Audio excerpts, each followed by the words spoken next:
Oke, kita sekarang ngomong terkait dengan pengembangan materi ya.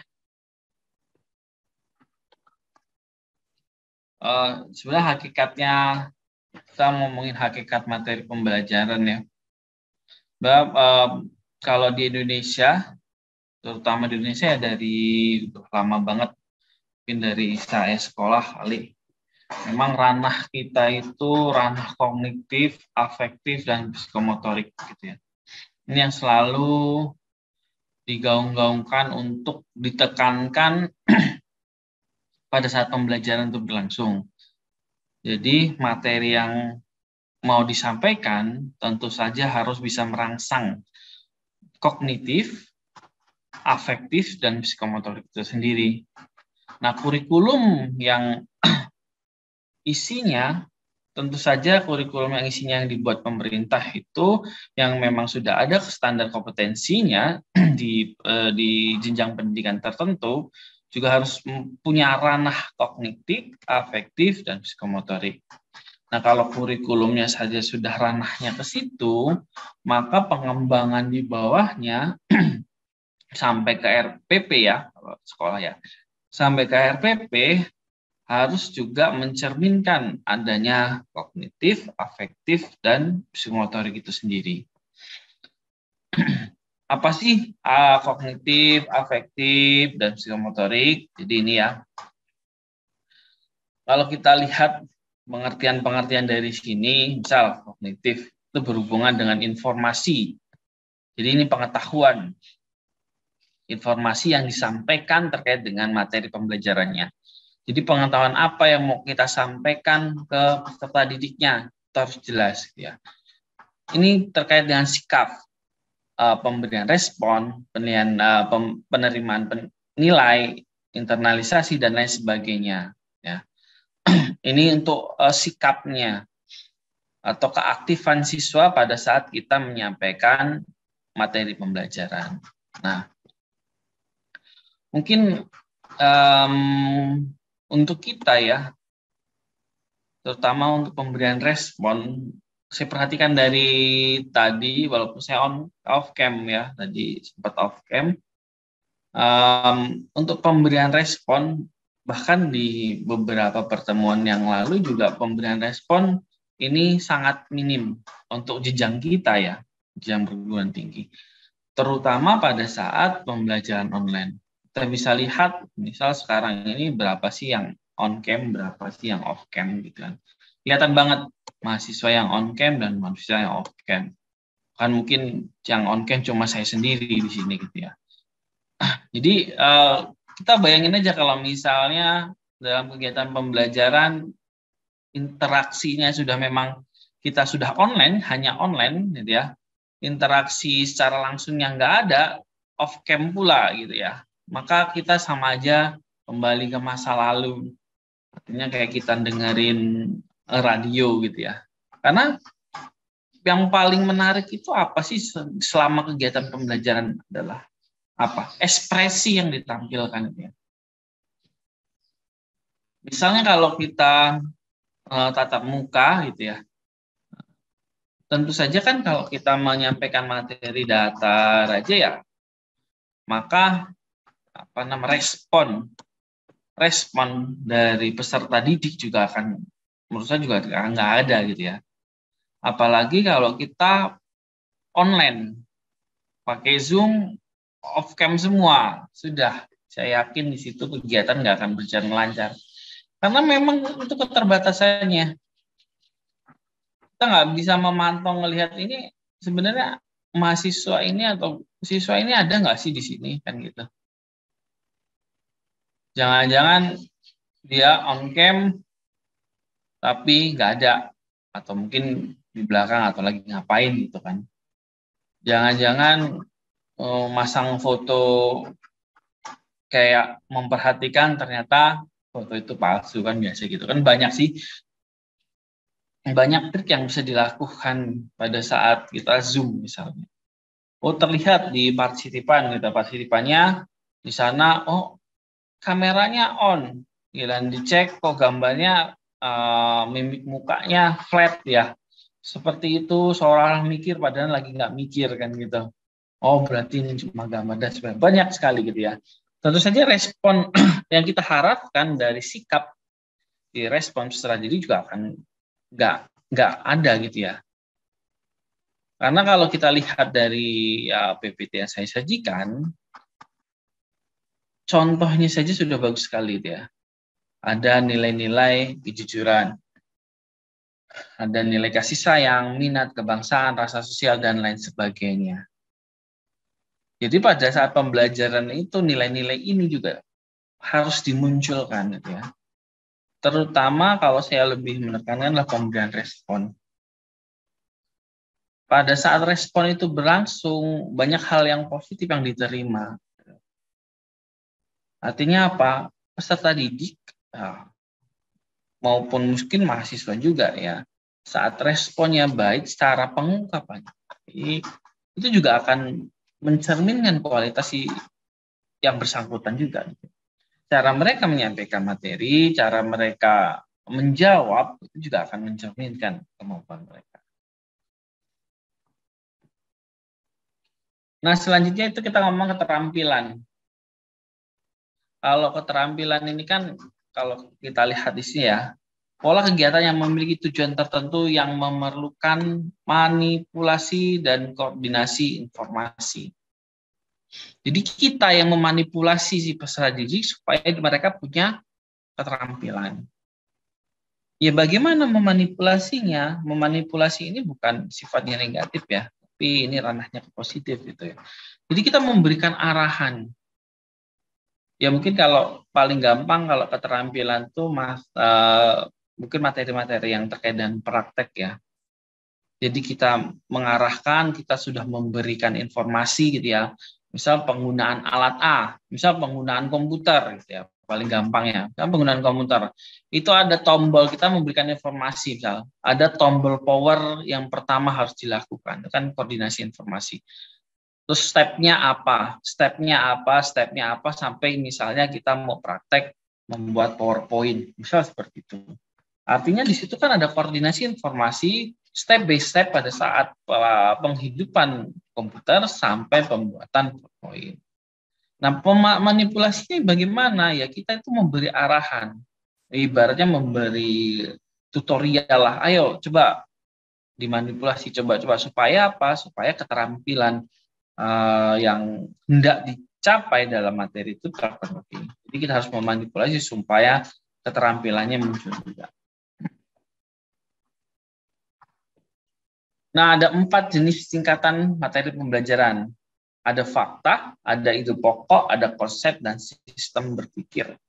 Jadi ini tahapannya atau tingkatan materi pembelajaran. Nah, di sini untuk fakta-faktanya menekankan pada materi kurikulum itu harus sederhana. Kenapa harus dibilang sederhana?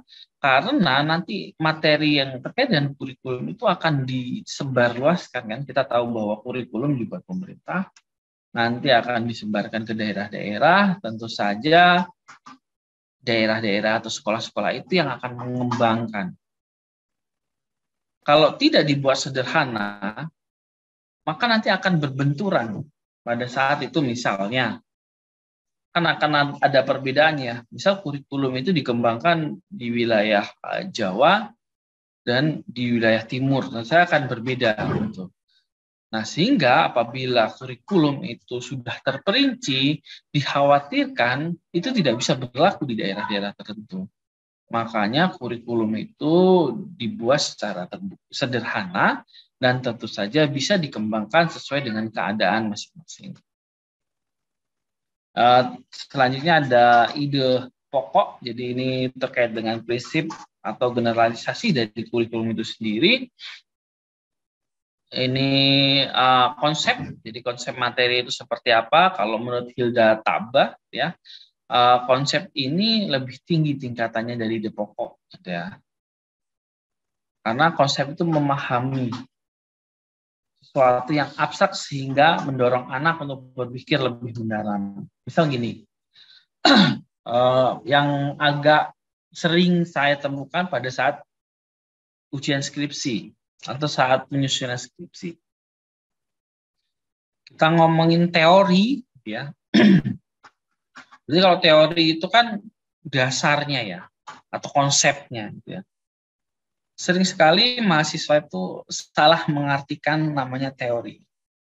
Jadi kalau teori itu yang dibahas terkait variabelnya, asal mulanya, yang pertama kali siapa?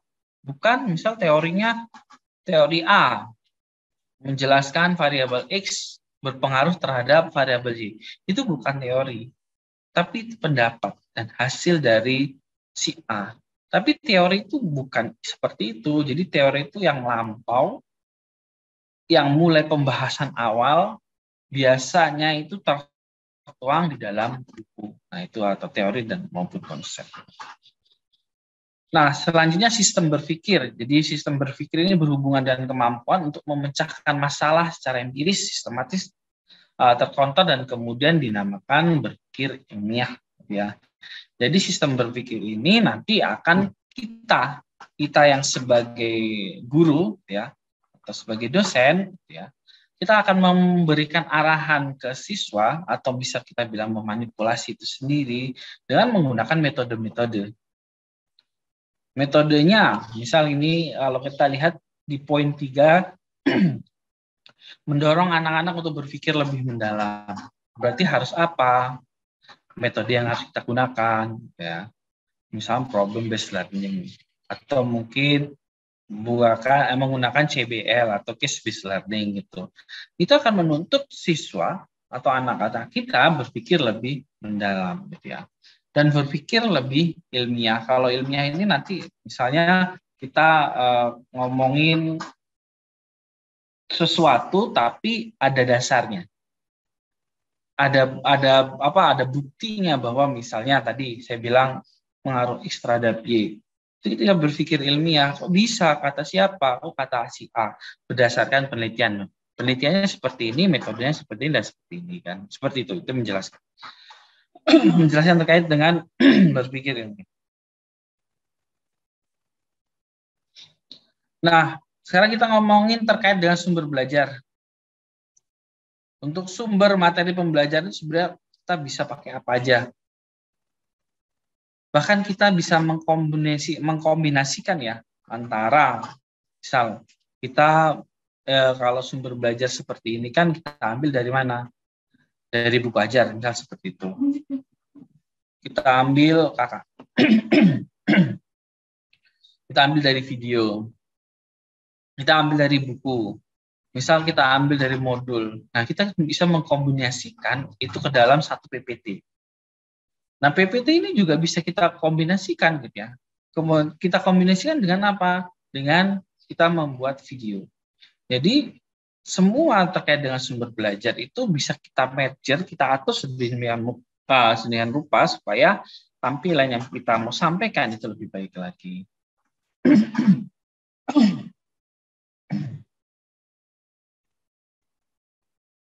Ini ada kategori sumber pembelajaran ya. Jadi kalau bilang sumber belajar ada di sekolah enggak juga gitu ya. Jadi di sini ada tempat lingkungan sekitar kita, benda, orang, buku, dan peristiwa dan fakta yang terjadi. Nah, ini sumber belajar. Maka kita berharap gitu ya pada saat kita menyampaikan materi bukan sekedar teori saja. Misal kita mau memberikan suatu case gitu ya, coba sih lihat di lingkungan sekitar kalian. Berarti kan sumber belajarnya ada di sekitar kita. Atau mungkin kita lihat, ini kita ngomong benda ya sekarang. Benda, coba ini uang, alat untuk transaksi kan. Ini, bagaimana kita lihat uang, apa sih ciri-ciri dari uang dan sebagainya. Ya. Kalau orang ini berkaitan guru, para ahli, polisi dan sebagainya. Kalau buku sudah jelas ya, sumber belajar. Kita menggunakan buku. Ya kalau dulu masih cetak, sekarang kita bisa online. Nah selanjutnya ini berbicara tentang peristiwa atau fakta yang terjadi. Bisa terkait dengan kerusuhan, apa penyebab, ya kita menganalisis. Kalau misalnya kita bicara tentang sekarang, peristiwa sekarang gitu ya, perang antara Rusia dan Ukraina, kaitannya dengan ekonomi seperti apa? Itu kan bisa kita analisis gitu ya. ternyata ada perang ekonomi antara Eropa dan Rusia, misal seperti itu. Misalnya Eropa menghentikan pasokan gas dan lain sebagainya. Itu bisa kita analisis terkait dengan dampak ekonomi yang terjadi pada saat perang antara Rusia dan Ukraina. Jadi itu diharapkan pada saat sumber belajar itu yang kita gunakan adalah yang sekeliling kita yang memang mudah kita akses gitu ya. Dan tentu saja di situ juga ada informasi-informasi yang kita bisa terima. Sekali lagi kita membahas tentang tahapan dalam pengelolaan sumber materi belajar. Yang pertama kita membuat daftar kebutuhan melalui identifikasi sumber dan sarana pembelajaran yang diperlukan untuk kegiatan pembelajaran. Artinya di sini kita sudah tahu materi apa yang mau kita sampaikan. Misal pada saat sekarang ini terkait dengan pengembangan materi pembelajaran. Oh iya, terkait dengan pengembangan materi pembelajaran, yuk kita identifikasi apa saja yang mau kita sampaikan. Oke, kita sudah menentukan nih materi-materi terkait dengan pengembangan materi pembelajaran. Lalu sumbernya mau kita ambil dari mana? Misal contohnya kita ambil dari buku, kita ambil dari referensi artikel, atau mungkin kita dari video, itu bisa-bisa saja. Terus sarana pembelajarannya kita mau gunakan apa? Oh, karena kita sekarang ini pandemi, kita belajarnya dengan sistem online, kita bisa pakai Zoom. Atau selain pakai Zoom, kita bisa tampilkan melalui video, atau kita bisa tampilkan melalui PowerPoint dan sebagainya. Nah, jadi itu sumber dan sarana untuk belajar. Misalnya tadi kita sedikit menilai presentasi tadi ya. Tadi banyak diemnya kalau saya lihat ya. Apalagi pada saat tanya jawab. Seingat saya tadi yang tanya satu gitu ya, yang jawab satu juga dan off cam gitu. Nah, di situ ada waktu banyak banget yang menurut saya kosong. Nah, waktu yang kosong itu sebenarnya bisa kita manfaatkan kalau kita sebagai pemateri nih.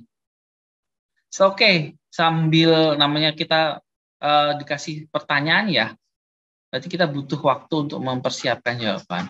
Oke, misalnya sambil saya mempersiapkan jawaban, ini ada materi atau ada video yang bisa kalian simak terkait dengan pengembangan materi pembelajaran. Artinya di situ, selain materi yang kita sampaikan, yang sudah kita susun lewat PPT, kita dapat materi juga dari orang lain.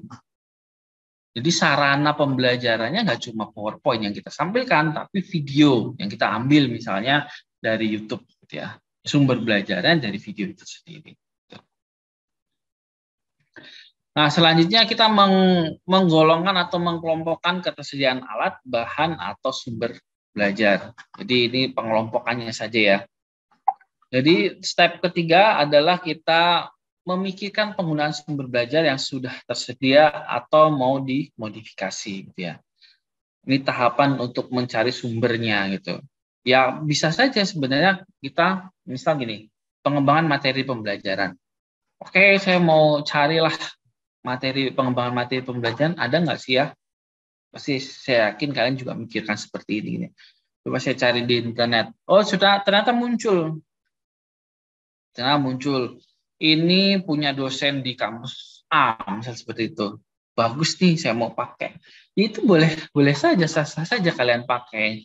Tapi dengan catatan di halaman awal ya tetap tertulis nama ibu itu ya, atau nama dosen itu nggak masalah, nggak apa-apa seperti itu. Atau mau misalnya kalian modifikasi, oh saya ibu ini bagus nih misalnya di PPT nomor 3, nomor 4, nomor 5 bagus, tapi nomor sekian kok kayaknya nggak sesuai dengan pengembangan materi pembelajaran atau materinya gitu ya. Oke, mau saya rubah ya nggak apa-apa, mau saya modifikasi, mau saya tambahkan dari sumbernya boleh. Silakan jangan lupa di akhir silahkan ditambahkan referensi. Mungkin memang kebiasaan kita adalah pada saat kita menggunakan PowerPoint ya, ini yang sering saya lakukan ya, atau mungkin saya lihat juga masih seperti ini. Jadi kita memang jarang memberikan sumber dari PPT kita gitu ya. Ini dari mana ya sumbernya? Tapi kalau ini memang wajar sih karena masih banyak seperti itu. Tapi kalau kita menulis, misalnya kita buat makalah, karena ini berdasarkan makalah yang kalian buat kan ya, PPT-nya, maka ya di makalah itu ya harus dicantumkan sumbernya dari mana-mana saja. Seperti itu. Nah ini ada jenis sumber materi ya untuk kegiatan pembelajaran. Ada mungkin masih banyak lagi selain ini yang kita bisa pakai. Jadi kita bisa memakai sumber dari manapun, yang penting itu valid gitu ya, atau yang penting itu bisa dipertanggungjawabkan. Jangan sampai kita memakai sumber materi yang misalnya itu sumbernya sumber hoax gitu ya. Jangan, jadi harus valid. Misalnya kalau hoax gitu ya, tapi dia kita ngambilnya dari majalah gitu ya. Ini berdasarkan ini, media ini menjelaskan ini, walaupun itu mungkin hoax gitu ya, tapi kita bisa melimpahkan kesalahan lah ibaratnya. Bukan kita yang salah, kan kita cuma referensi kita saja. Yang salah berarti media massa gitu. Tapi kita tetap harus memilah-milah bagaimana informasi yang kita pakai untuk materi pembelajaran. Ini pengemasannya, jadi materi ini terkait dengan ide, fakta, dan konsep itu bisa kita buat berupa tulisan, gambar, dan huruf atau mungkin gambar. Bisa disampaikan secara verbal maupun non-verbal. Jadi pengemasan materi itu bebas-bebas saja sih pilihan kita terkait dengan metode yang mau kita sampaikan. Gitu ya. Kalau kita mau ceramah seperti ini, ya tulisan saja di PowerPoint terkait dengan pengemasan materi.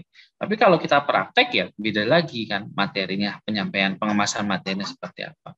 Jadi pengemasan materi ini tentu saja harus dipertimbangkan dengan metode yang mau kita sampaikan atau metode yang mau kita pakai dalam kegiatan pembelajaran. Nah ini pendapatnya Heinik ya dalam Nasution. Nah seperti ini sebenarnya saya belum mencari yang sumber aslinya ya. Kalau kita lihat kan di sini ada Heinik dalam Nasution di 2017. Hal seperti ini terkadang sudah ada pengembangan dari si Nasution yang terkait dengan 5 bahan ajar.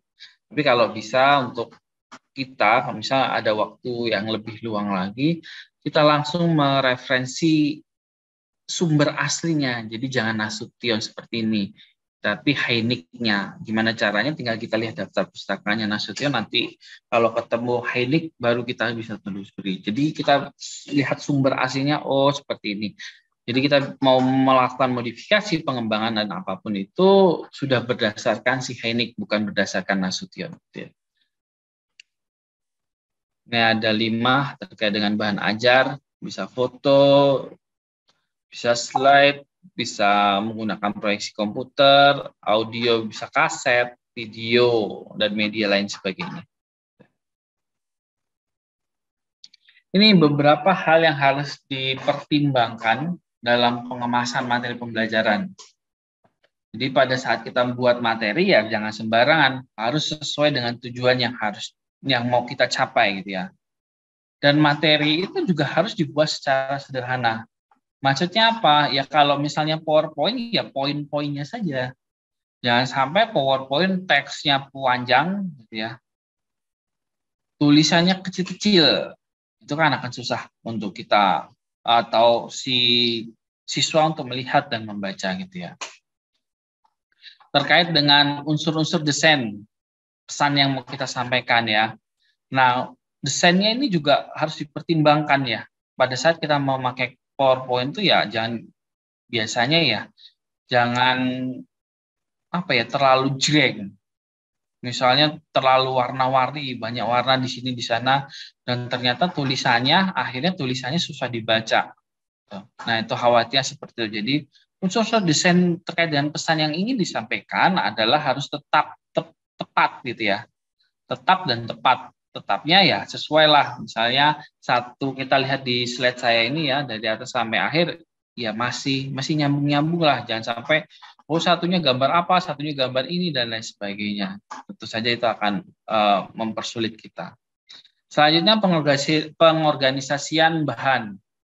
Nah, ini secara urutannya bahan itu dasarnya mau dipakai yang mana, yang mau disampaikan kan tentu saja misalnya evaluasi ya, evaluasi di akhir. Kesimpulan ya harus di akhir. Ya, pertama itu apa sih? Misal penjelasan. Kedua apa? Misalnya indikatornya. Ketiga apa? Misalnya penerapannya. Keempat apa dan seterusnya. Selanjutnya yang terakhir ada petunjuk cara penggunaan materi pembelajaran itu. Mau digunakan di mana, dengan apa, dan kondisinya seperti apa. Kita harus mempertimbangkan itu juga.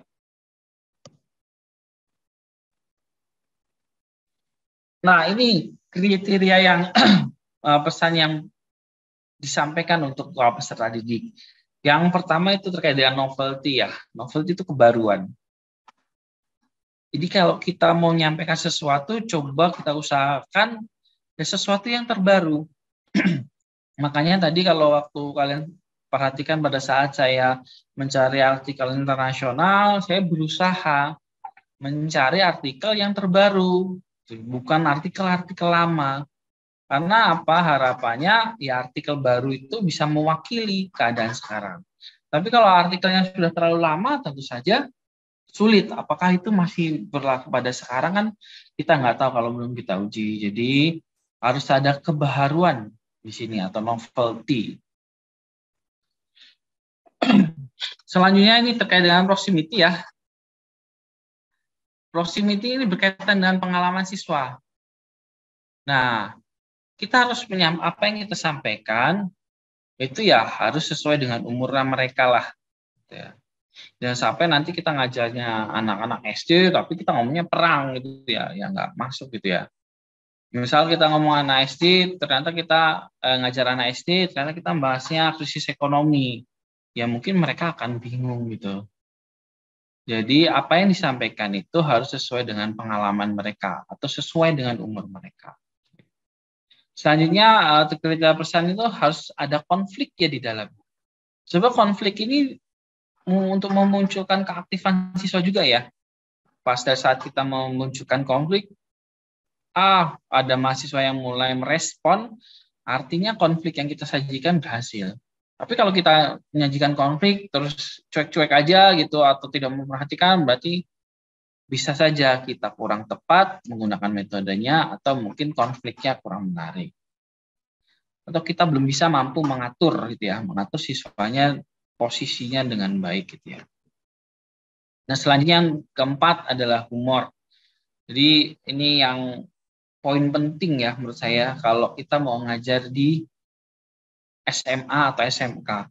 Supaya kegiatan pembelajaran itu menyenangkan, memang harus ada humor. Ini yang saya perhatikan pada saat saya pernah mengajar di SMK ya. Jadi kalau kita ngajarnya terlalu serius dan sebagainya, ternyata siswanya bosan dan tidak menyenangkan gitu ya. Kelasnya itu nggak menyenangkan. Akhirnya coba saya lihat, saya cari, walaupun ada kelempahannya ya kalau pada saat kita menggunakan humor ini, suaranya kemana-mana. Nah itu yang harus kita sedikit kita rem, jangan sampai suaranya itu sampai ke kantor dan sebagainya. Kita menggunakan humor-humor yang ringan saja supaya suasana di kelas juga lebih menarik. Ini bentuknya, bentuk pengawasan materi, terus saja materi itu pembelajaran terprogram. Ada materi pembelajaran disajikan dalam bentuk unit dan bagian-bagian kecil ya, subpokok materi, dan sebagainya. Tentu saja materi juga harus menuntut siswa aktif. Jadi nggak sekedar siswa hanya mendengarkan, jadi materi harus menuntut siswa untuk aktif. Gitu. Dan mengetahui kemajuan dan dengan segera setiap selesai mempelajari materi. Maksudnya seperti apa? Saat kita membuat materi secara terprogram, lalu kita mengadakan evaluasi, maka kita sudah tahu kemajuan yang sudah dipenuhi atau tercapai oleh siswa itu seperti apa. Saya memahami terkait dengan permintaan, ya langsung evaluasi, oh ternyata siswa itu sudah paham. Gitu ya. evaluasi kan nggak harus selalu berbentuk soal di akhir kegiatan, kan nggak juga. Misalnya pada saat pembelajaran, kalian langsung tanya gitu, itu termasuk evaluasi. Coba kamu, coba kamu, coba kamu. Jelaskan ini. Ya kalau memang siswa bisa menjawab, wah berarti sudah terpenuhi atau sudah tercapai tujuan kita. Dengan segera kita juga tahu kemajuan yang sudah dicapai oleh peserta didik kita. Ini bentuknya ya, pengemasan materi pembelajaran melalui modul. Jadi kalau misalnya kalian sudah menetapkan satu semester itu mau materinya apa-apa saja, dan kalian sudah menyusun, dibuat PDF dan dibuat modul, dan itu bisa diserahkan ke siswa ya, supaya siswa bisa belajar mandiri. Sebelum kegiatan pelaksanaan pembelajaran berlangsung, oh dia sudah membaca dan sebagainya. Cuman memang untuk mempersiapkan modul itu harus butuh waktu ekstra panjang. Jadi nggak sekedar sebentar, terus tiba-tiba kita selesai, enggak. Karena modul itu kan banyak pertemuan ya. Kalau misalnya saya menyiapkan modul nih, kita berapa kali? 14 kali materi. Harus membuat 14 materi itu dalam bentuk Word, terus saya kumpulkan jadi satu, saya buat modul. Nah, itu butuh waktu yang lama. Kecuali misalnya di kita sekarang kalian ditugaskan buat makalah gitu ya. Nanti makalahnya digabung jadi satu untuk persiapan semester depan atau depannya lagi untuk materi perencanaan pembelajaran. Nah, itu akan lebih efektif, lebih mudah lah. Cuman kita harus tahu juga, karena yang membuat banyak orang, kita harus banyak mengoreksi lah. Biasanya seperti itu. Malah lebih sulit kalau saya mengumpulkan dari mahasiswa-mahasiswa, saya jadikan satu lebih sulit, lebih mudah itu kalau kita menulis secara langsung.